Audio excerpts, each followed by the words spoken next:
लगातार बजट सुन रहे थे, क्या लगता है कि इस बजट में महिलाओं के लिए क्या कुछ नजर आया, यूथ के लिए क्या नजर आया? सर, इस बार महिलाओं के लिए बहुत अच्छी चीज़ें की गई है। जो लाडली बहन योजना है उसमें जो 1500 रुपये दिए जा रहे हैं वो सिर्फ 1500 नहीं, आने वाले टाइम में जो 15,000 लोगों को एक एम्प्लॉयमेंट देने के लिए उनको सशक्त बनाया जा रहा है। और इवन ये 1500 से बढ़ाकर 3000 तक किया जा सकता है। और इस बजट में ये भी बताया है कि देवी अहिल्या लोक बनाया का निर्माण होगा। उद्यम क्रांति योजना के तहत भी अब लोगों को बड़ा फिगर भी सामने आया है, उस पर क्या कहेंगे सर?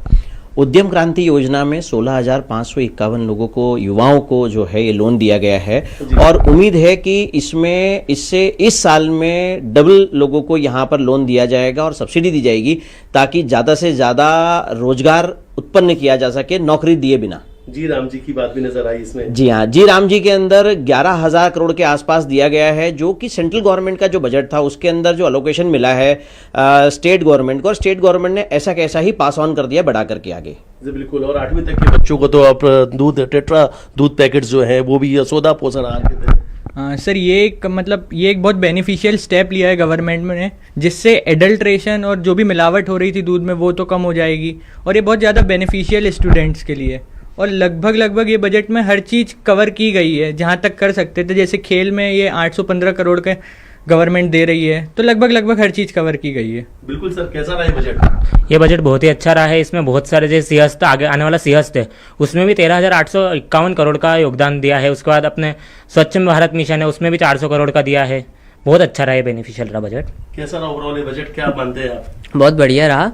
शिक्षा विभाग में देखा जाए तो 15,000 नए शिक्षकों की भर्ती के लिए दिया गया है बजट में।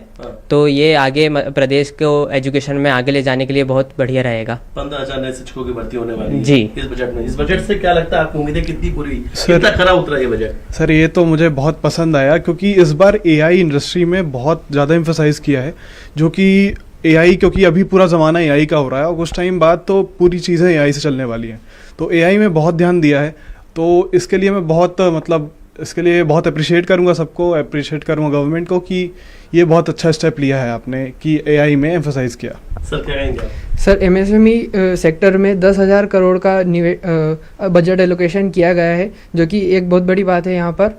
और जी मतलब अपने देश का इकोनॉमी का बेस ही पूरा एमएसएमई है, तो इसके लिए 10,000 करोड़ बहुत अच्छी बात है। इस बजट को मतलब अपन लास्ट ईयर के बजट और इस बार के बजट में सर क्या आपको डिफरेंस नजर आया? लास्ट ईयर के बजट से 11% की बढ़ोतरी इस बार की गई है और 3% का डेफिसिट दिया गया है। तो 11% का जो प्लस है ये इंडिया में टॉप लेवल पे पॉजिटिविटी आएगी इससे, क्योंकि 11% बढ़ोतरी करना एक बहुत बड़ी बात है। बहुत बड़ी बात है। यस, पिछली बार से 11% बढ़ोतरी की गई। ठीक है, मध्य प्रदेश दोबारा आपके पास आऊंगी। ये बजट कितना कारगर मैं सुधीर जैन के साथ भी जरूर अभी जो डबल इंजन की सरकार, इस वक्त रतलाम में क्या माहौल है बजट को लेकर, क्योंकि युवाओं को हम सुन रहे हैं। इसके अलावा भी और भी बहुत सारे लोग हमारे साथ जुड़े हैं, वो भी यही कह रहे हैं कि बजट जो है इस बार सबको साथ लेकर चलने वाला है। जगदीश देवड़ा ने कहा कि हर हाथ में काम, इस संकल्प के साथ उन्होंने बजट पेश किया। तो क्या वहां पर रतलाम में भी लोग यही सोच रहे हैं? आखिर क्या ये पूरा मामला रहेगा? सर, बजट आपने देखा है, किस रूप में देखते हैं, कहां तक, कितना जनता की उम्मीदों पर खरा उतरा है बजट? ये बजट को विशेष बजट नहीं है, सामान्य बजट है, जनता को लोक लुभावने वाला बजट है। इसमें मजदूर, किसान, पेंशन कर्मचारियों और न्याय विभाग से जुड़े हुए किसी भी साथी कर्मियों के लिए कोई सुविधा नहीं है। केवल ये केंद्र की योजनाओं को आगे बढ़ाया गया है, राज्य का इसमें कोई ऐसा प्रावधान इन्होंने नहीं रखा है जो सीधा जनता को लाभ मिल सके। जनता को लाभ मिलेगा, नहीं मिलेगा? भर्तियां बहुत देख रहा हूं मैं, 15,000 शिक्षकों की भर्ती होगी, 22,000 पुलिस कर्मियों की भर्ती होगी, किस रूप में देखते हैं? मध्य प्रदेश शासन द्वारा जो बजट प्रस्तुत किया गया है वो निश्चित रूप से स्वागत योग्य है। जहां तक भर्तियों की बात है, शिक्षा विभाग से संबंधित हो या पुलिस विभाग से संबंधित हो, बेरोजगारों को रोजगार मिले, यह मकसद है इस बजट का। दूसरी बात यह है कि किसानों के लिए और दूसरी जो केंद्र सरकार की योजना है, चाहे वो प्रधानमंत्री आवास योजना हो, लाडली लक्ष्मी योजना हो या और कोई सी भी योजना, उसमें काफी बजट बढ़ाया गया है, किसानों का बजट बढ़ाया गया है। उन राशियों से निश्चित रूप से शिक्षा के क्षेत्र में बहुत अत्यधिक बजट बढ़ाया गया है, सुविधा दी गई है।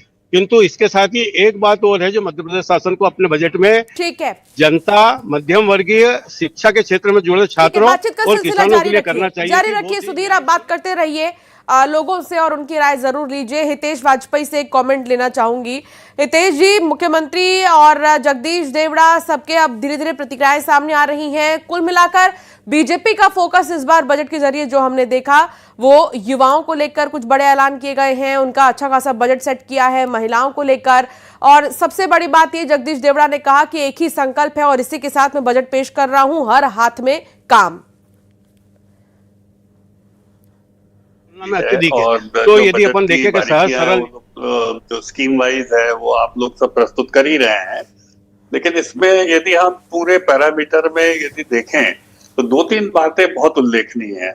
कोविड के पश्चात लगातार राजस्व आधिक्य का बजट देना, क्योंकि ये बजट भी हमारी जो पिछले वर्षों में हमारा इतिहास रहा है 20 साल का, कि हमने हमेशा राजस्व आधिक्य का बजट दिया है, कभी राजस्व घाटे का बजट नहीं दिया है। तो ये अपने आप में एक बहुत महत्वपूर्ण लैंडमार्क है कि हमने इसको फिर से गेन किया है। दूसरी चीज जो बहुत महत्वपूर्ण है कि FRPM की जो रिस्ट्रिक्शन होती है, लोन ऋण जिसकी बात करके विपक्ष भी हंगामा करता है, जबकि वित्त मंत्री जी ने भी बहुत स्पष्ट कहा कि हम ऋण लेते हैं निवेश के लिए, इंफ्रास्ट्रक्चर के लिए, और इसीलिए आप देखेंगे कि तीसरी महत्वपूर्ण बात बहुत मजबूत इसमें है कि हम लगभग 80,000 करोड़ प्लस का कैपिटल इन्वेस्टमेंट मार्केट में करने जा रहे हैं, जो लगभग 3 गुना होके आपको वापस मिलता है। तो मान के चलिए कि अगली जब हम बजट की बात कर रहे होंगे तो उसमें लगभग 2.25-3 लाख करोड़ का इजाफा आपको यदि मार्केट GDP में होकर मिलेगा तो वो इस 80 लाख करोड़ के इन्वेस्टमेंट की वजह से मिलता है। ठीक है। तो मुझे लगता है FRPM की जो मैं आपको बात कर रहा था कि हमने जो राजकोषीय घाटे को 3 पर रखा है, ओवरऑल राजकोषीय घाटा हमारा 4.4 है, जिसमें से यदि आप हम राजकोषीय स्थिति को हटाकर जो कैपिटल के लिए केंद्र ऋण की व्यवस्था करती है उस ऋण को हम इस वर्ष का जोड़ें जो लगभग 0.8% है, पिछले वर्ष का जो अनुपयोगी ऋण है जिसको हम इस वर्ष यूटिलाइजेशन करने वाले हैं लगभग 2.4 है। हाँ। तो उसको हम एकोमोडेट करते हैं, तो ये 3% के हमारे जो फिस्कल डेफिसिट है उसके फाइनेंशियल डिसिप्लिन में आ जाता है। जल्दी से मैं प्रताप भानु शर्मा जी से लूंगी। प्रताप भानु शर्मा जी, आप इस पर एक रिएक्शन जरूर दीजिएगा कि आप कैसे देख रहे हैं इस बजट को। बजट तो रूटीन बजट है, घोषणाएं ज्यादा करी हैं इस बजट में, परंतु सॉलिड अचीवमेंट की तरफ एक भी ऐसा प्रावधान नहीं दिख रहा। जैसा वाजपेयी जी को भी सुन रहा था, मुख्यमंत्री जी को भी मैंने सुना, तो CM कह रहे थे कि कर्जा हमने जो बढ़ा है 1955 से कर्जा है, ऐसा नहीं है। 2022 में 2.5 लाख करोड़ का कर्ज था मध्य प्रदेश सरकार पे, आज बढ़कर वो 5 लाख करोड़ के करीब हो गया, बजट के प्रावधान से ज्यादा हो गया। इसका एक्सप्लेनेशन तो मुख्यमंत्री को देना पड़ेगा कि ये कर्ज क्यों ले रहे हैं। हम कर्ज लेके घी पीने की कोशिश कर रहे हैं